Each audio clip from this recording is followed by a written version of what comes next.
kabila ng kanyang kasikatan at matagumpay na karera sa mundo ng showbiz, patuloy pa rin na nagbibigay inspirasyon si Kim Chiu sa maraming tao. Kamakailan, ibinahagi niya ang kanyang simpleng routine kung paano siya magmamaneho ng mag-isa papunta sa trabaho, at ito ay nagdulot ng malalim na tuwa at good vibes sa kanyang mga tagahanga. Sa video na ibinahagi ni Kim sa kanyang mga social media accounts, makikitang tila walang kapaguran ang kanyang pagiging positibo sa buhay.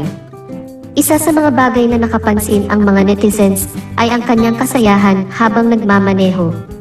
Ipinakita ni Kim ang pagiging masaya at kasiyahan habang nasa kalsada, na nagbibigay diin sa kahalagahan ng positibong pananaw sa buhay. Isa sa mga napansin ng mga fans ay ang kanyang pagiging responsible driver. Hindi lang siya nagmamaneho ng maingat, ngunit patuloy din siyang nagbibigay inspirasyon sa iba na maging responsable sa kalsada.